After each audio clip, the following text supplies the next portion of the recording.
भारत की जो 5000 अनुमंडल हैं, हो सकता है 5000 से कुछ थोड़ा ज्यादा हो, कुछ थोड़ा कम हो, पर लगभग 5000 जो अनुमंडल हैं, उन्हें 5000 अनुमंडल से एक साथ एक दिन 27 अप्रैल 2026 को एक साथ एक ही दिन एक ही समय 11 बजे से 12 बजे तक पूरे भारतवर्ष की 5000 अनुमंडल से एक ज्ञापन जो है, जिसे प्रार्थना पत्र कहा जा रहा है, एक प्रार्थना पत्र जो है हमारे अनुमंडल अधिकारी के माध्यम से सरकार तक पहुंचाया जाएगा, जिसकी भाषा, जिसका भाव ये रहेगा कि गौ हत्या प्रतिबंधित हो। अब हम गाय माता का रक्त इस भारत की भूमि पर स्वीकार नहीं कर सकते हैं, तो आप गौ माता की हत्या को बंद करवाइए। इस भाव से एक प्रार्थना पत्र 27 अप्रैल, ये जो पत्र का आपको दिया जाएगा, इसमें ये सारी बातें लिखी हैं जो मैं आपको अब बताने जा रही हूँ। 27 अप्रैल को पहले चरण में 5000 अनुमंडल से, हमारा अनुमंडल है रोसड़ा, तो अपने इस अनुमंडल से लगभग 1000 की संख्या तो कम से कम होनी चाहिए, ज्यादा हो तो बहुत सुंदर, लेकिन कम से कम 1000 की संख्या में अलग अलग गांवों से लोग एकत्रित होकर के जाएं और अधिक से अधिक संख्या में भगवती गौ माता का कीर्तन करते हुए और बड़े शांतिपूर्ण तरीके से एक प्रार्थना पत्र, वो सारी भाषा आपको बता दी जाएगी, बस आपको जाकर के उनको देना है। और एक अनुमंडल से नहीं, भारत की 5000 अनुमंडल से एक दिन एक प्रार्थना पत्र जाएगा, तो सरकार को लगेगा अब देश जाग रहा है, देश मांग कर रहा है। और देखिए, बिना मांगे कुछ नहीं मिलता है। अगर 6 महीने का बालक हो ना, जब तक खेलता रहता है तो माँ भी दूध नहीं पिलाती है, लेकिन रो करके जब माँ से मांगता है तब माँ दूध पिलाती है। यही प्रकृति का विधान है। तो जब मांग उठेगी और सरकार को लगेगा कि अब देश जग रहा है और गौ हत्या के लिए मांग कर रहा है कि ये बंद होनी चाहिए, तो सरकार हो सकता है प्रथम चरण में ये कार्य कर दे।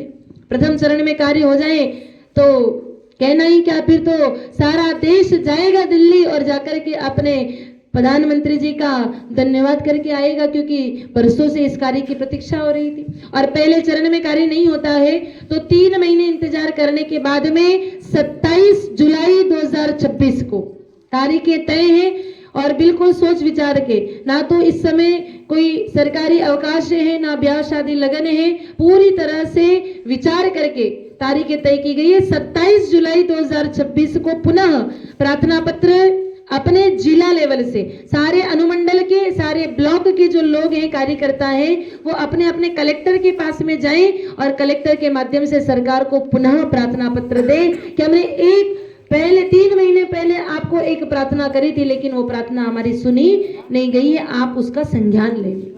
फिर 3 महीने इंतजार करने के बाद अगर कार्य हो जाता है, बहुत बढ़िया बात है, लेकिन फिर भी अगर कार्य नहीं होता है तो 3 महीने इंतजार करने के बाद तीसरे चरण में 27 अक्टूबर 2026 को पुनः सारे अनुमंडल के, ब्लॉक के, जिला के जितने कार्यकर्ता एकत्रित हो सके, वो सभी मिलकर के अपनी राजधानी यानी पटना जाएं और सचिवालय के माध्यम से पुनः सरकार तक प्रार्थना पत्र पहुंचाएं कि हम 120 दिनों से आपसे प्रार्थना कर रहे हैं, लेकिन फिर भी हमारी प्रार्थना को सुना नहीं जा रहा है। इसलिए इस बात का संज्ञान सरकार लेवे और हमारी इस बात को सुनकर के गौ माता के रक्त के इस कलंक से, हत्या के इस कलंक से भारत भूमि को मुक्त करें। अगर तीसरे चरण में कार्य हो जाता है 26 जनवरी 2027 तक, बहुत बढ़िया बातें हैं, लेकिन 26 जनवरी तक भी अगर ये कार्य नहीं होता है तो 1 महीने की पूरी तैयारी के बाद 27 फरवरी से 2027 से हम सभी लोगों को कुछ कुछ समय का दान दिल्ली की धरती पर जाकर के देना पड़ेगा। हमारे यहाँ पर 780 जिले हैं पूरे भारतवर्ष में। 780 जिले से सब लोग नहीं, 30 जिलों के 1-1 कार्यकर्ता, 30 जिलों के 1-1 कार्यकर्ता 7-7 दिन का समय निकाल करके दिल्ली में पधारे। 7 दिन बाद वो जाएंगे, अगले जिलों के कार्यकर्ता आएंगे, फिर 7 दिन बाद वो जाएंगे, दूसरे 30 जिलों के कार्यकर्ता आएंगे। इस क्रम से अगर चले 780 जिले हैं, 5.5-6 महीने तक हमारे पास में लगातार दिल्ली की धरती पर 30,000 की संख्या में लोग उपस्थित रहेंगे। अब 30,000 लोग क्या करेंगे? ना वहां कोई हुड़दंगबाजी होगी, ना वहां पर कोई पटरियां उखाड़ी जाएंगी, ना वहां पर कोई चौकियां जलाई जाएंगी। वहां पर क्या होगा? 30,000 लोग नित्य प्रतिदिन वहां पर भगवती गौ माता का कीर्तन करेंगे और साथ साथ में चिट्ठियां लिखेंगे, प्रार्थना पत्र लिखेंगे सरकार के नाम पर। और उस प्रार्थना पत्र की क्षमता देखिए, एक व्यक्ति कितना भी बुजुर्ग है पर हमारे दादाजी से कहें तो वो 10 कागज तो कम से कम दिन में 24 घंटे में लिख ही सकते हैं। अगर एक व्यक्ति एक दिन की 10 चिट्ठियां लिख सकता है तो 30,000 लोग दिन की 10 चिट्ठियां लिखेंगे, 3 लाख चिट्ठियां एक दिन की सरकार के टेबल पर जाएगी। और कितने समय तक, 5.5-6 महीने तक लगातार 3-3 लाख चिट्ठियां रोज गोहत्याबंदी के लिए एक मांग सरकार के पास में जाएगी। विचार करिए, 6.5-5 महीने तक अगर कोई व्यक्ति हमसे 3-3 लाख पत्र लिख करके अगर रोज की एक ही मांग करें तो कब तक व्यक्ति नहीं सुनेगा? कभी न कभी तो उसको सुनवाई करनी ही पड़ेगी। और तब तक तो चुनाव का समय भी नजदीक आ चुका होगा और सनातनियों की वोट बटोरने के लिए सरकार को कोई न कोई सनातनी मुद्दा भी चाहिए ही होता है।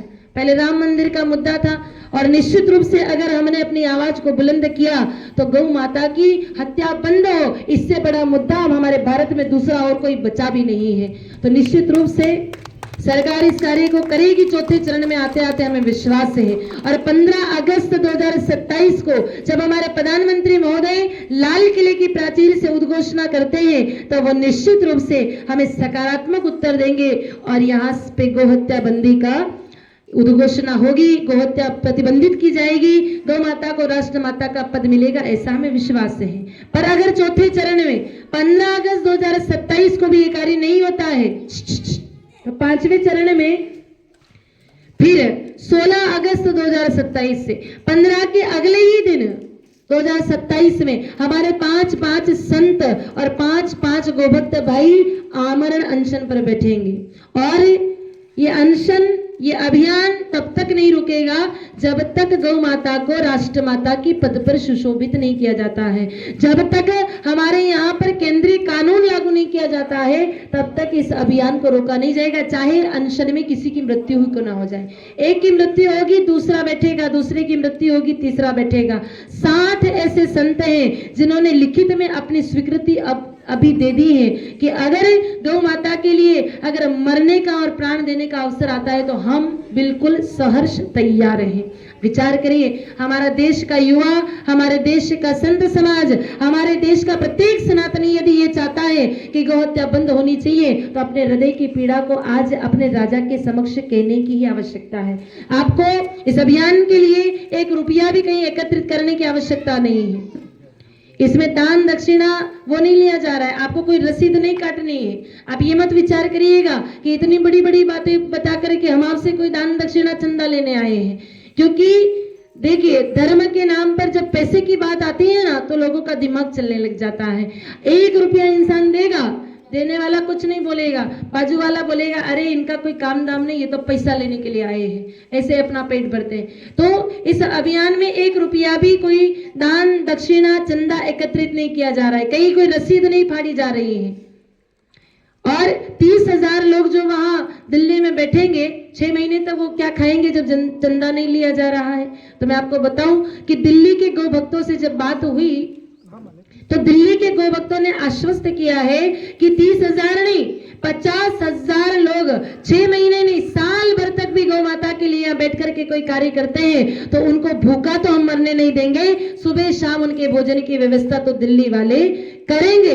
यानी कि हमको इसके लिए दान चंदा एकत्रित करने की यूं भी आवश्यकता नहीं है, हमें हमारे भावों को प्रबल करने की आवश्यकता है। क्योंकि हमारे हृदय को कितनी पीड़ा पहुंचती है जब हमारी वेदों में कही गई माता को, विश्व की जिसे माता कहा है उस माता को जब बेदर्दी से काट दिया जाता है तो हमारे हृदय को कितनी पीड़ा होती है। उस पीड़ा को हमें अपनी सरकार तक पहुंचाने के लिए इस अभियान का हम सभी लोगों को सहयोग करना है। हाँ, मात्र खर्च सिर्फ इतना है कि अपने अपने अनुमंडल में, पूरे अनुमंडल लेवल पर यानी कि तहसील अनुमंडल हेडक्वार्टर पर और यहाँ के जितने जो गांव हैं उनमें ये पत्रक पहुंचाने के लिए हमको लगभग 15-20 हजार पत्रक की आवश्यकता जरूर पड़ेगी।